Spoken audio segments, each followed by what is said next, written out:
Este es el curso de Bases Biológicas de la Conducta. Somos el equipo conformado por Daniela Torres, Shakti Villavicencio y Dulce. Y voy a hablar de la anatomía de la neurona. Bueno, primero tenemos el soma, el cual también es llamado cuerpo celular y contiene el núcleo y maquinaria para procesos vitales de la célula. Este se divide en tres partes principales, los cuales son el núcleo, el cual es el que contiene el material genético, la mitocondria, que es el proveedor de energía, y el retículo endoplasmático, que hace la síntesis de proteínas y lípidos. Pero vamos a hablar más a fondo de ellos más adelante. Luego tenemos las dendritas, que son ramificaciones cortas y numerosas. Las neuronas se comunican entre ellas usando las dendritas como receptoras y los mensajes se transmiten con la sinapsis, que es la unión de los botones terminales que envían el mensaje. Luego tenemos las espinas dendríticas, que son pequeñas espinitas que forman parte de las dendritas, y es aquí donde se lleva a cabo la sinapsis. Luego tenemos al axón, que es un tubo largo cubierto por vaina de mielina. La mielina está compuesta de proteína y sustancias grasas y es la que permite que los impulsos eléctricos se transmitan de manera rápida y eficiente a lo largo de las neuronas. También el axón es el encargado de transportar la información desde el cuerpo celular a las terminales nerviosas y efectúa el potencial de acción, el fenómeno eléctrico que inicia en un extremo del axón y viaja a los botones terminales. Luego tenemos la membrana, que es muy delgada y está formada por dos capas de moléculas de lípidos. Esta define los límites. Esto quiere decir que es la barrera que mantiene a iones, proteínas y otras moléculas en donde se necesitan y deben estar, evitando así su dispersión. También es la que detecta sustancias del exterior, transmite información, controla el acceso y conduce moléculas de adentro hacia afuera. Luego tenemos el citoesqueleto, que está formado por filamentos proteicos, los cuales son microtúbulos, microfilamentos y neurofilamentos, y está encargado de dos funciones principales, la estructural y la de transporte. La estructural da rigidez y forma la neurona, y la de transporte es la que transporta sustancias y vesículas a lo largo de las dendritas y sobre todo a lo largo del axón. Luego tenemos las principales funciones de la mitocondria, el núcleo y el retículo endoplasmático. La mitocondria tiene doble membrana y extrae energía de los nutrientes, además de que proporciona ATP para la energía inmediata. Luego tenemos al núcleo, que está rodeado por la membrana, contiene nucleolo y cromosomas, produce ribosomas, desempeña funciones como la replicación del ADN, la transcripción del ADN, la maduración y procesamiento del ARN y el ensamblaje de ribosomas. Y por último tenemos al retículo endoplasmático, el cual se divide en dos, rugoso y liso.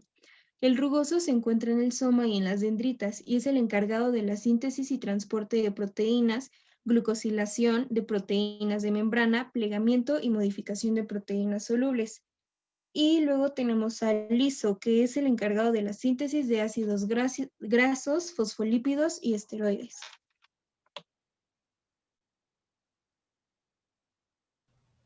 Bueno, yo les voy a hablar acerca de los tipos de neuronas. Las neuronas se clasifican a grandes rasgos según su morfología o su función. Cuando se trata de su morfología podemos encontrar neuronas unipolares, que son las más simples. Este tipo de neuronas predominan en el sistema nervioso de los invertebrados y se caracterizan porque, tal y como se ve en la imagen, del soma sale únicamente una prolongación. Esta prolongación se divide y se ramifica, y entonces una parte va a fungir como el axón y las restantes van a ser las dendritas. En los mamíferos este tipo de células son sensoriales. Después tenemos las bipolares. Las neuronas bipolares se caracterizan porque del cuerpo celular salen dos prolongaciones. Estas se encuentran principalmente en los sistemas sensoriales y su cuerpo celular es alargado. Cada uno de los extremos posee únicamente una dendrita.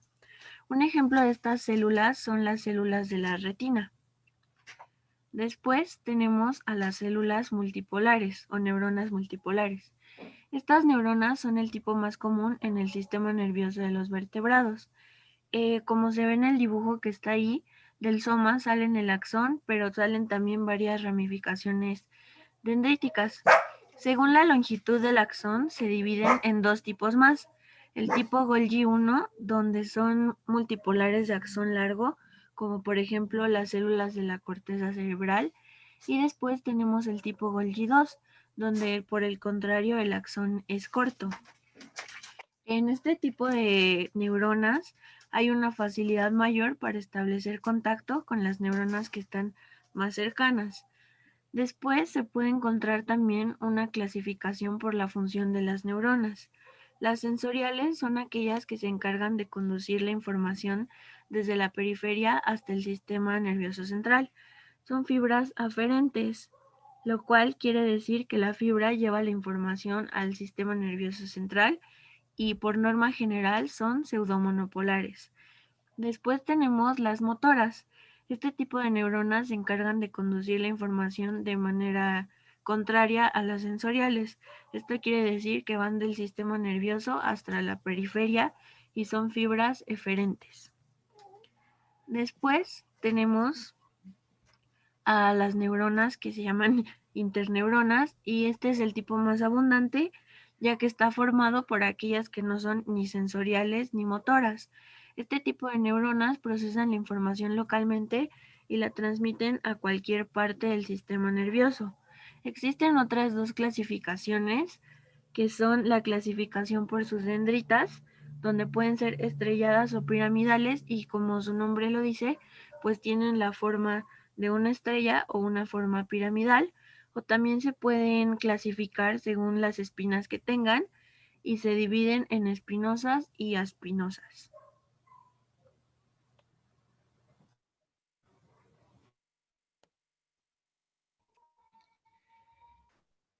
Bueno, yo les voy a hablar sobre las principales funciones de las células gliales.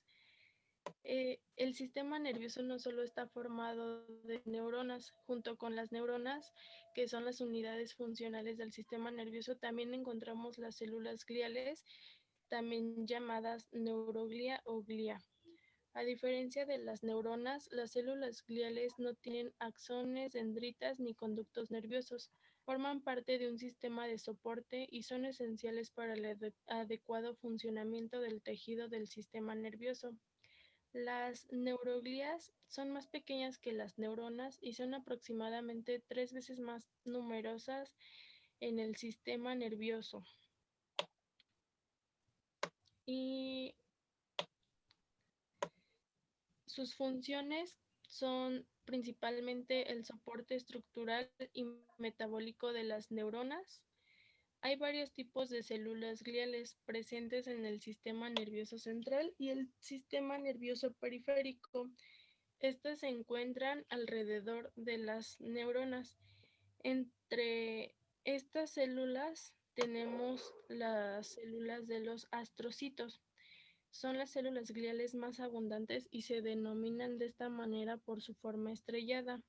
Los astrocitos protoplasmáticos, se encuentran en la sustancia gris de la corteza cerebral, mientras que los astrocitos fibrosos se encuentran en la sustancia blanca del cerebro y sus funciones son el suministro de nutrientes de las neuronas, el soporte estructural, la reparación y regeneración y aislamiento, la captación de transmisores químicos. También tenemos a las células ependimarias. Estas recubren los ventrículos, cerebrales y el canal central de la médula espinal dentro del plexo coroideo de las meninges. Sus funciones es que producen principalmente líquido cefalorraquídeo, también transportan las hormonas en el cerebro y el movimiento coordinado de los cilios influye en la dirección del flujo cerebroespinal de la distribución de neurotransmisores y otros mensajeros para las neuronas. Sus partes son las células epiteliales, coroideas, ependimocitos y los tanicitos. También está la célula microglia. Estas células son extremadamente pequeñas en el sistema nervioso central que eliminan los desechos celulares y protegen contra microorganismos como son las bacterias, virus, parásitos, entre otros. Sus funciones es que protege el cerebro de microorganismos invasores, como ya había mencionado, y también elimina los desechos celulares.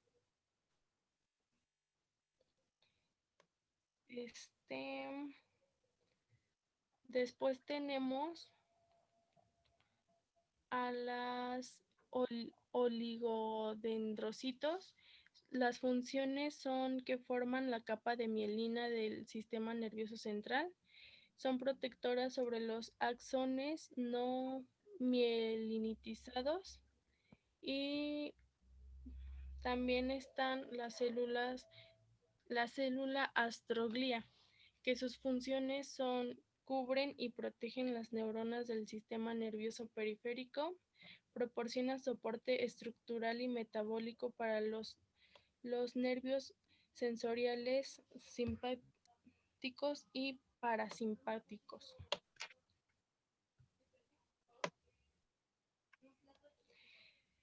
La célula de Schwann tiene como función que fagocitan los restos en el caso de la lesión en los nervios periféricos, forman la mielina alrededor de los axones del sistema nervioso periférico.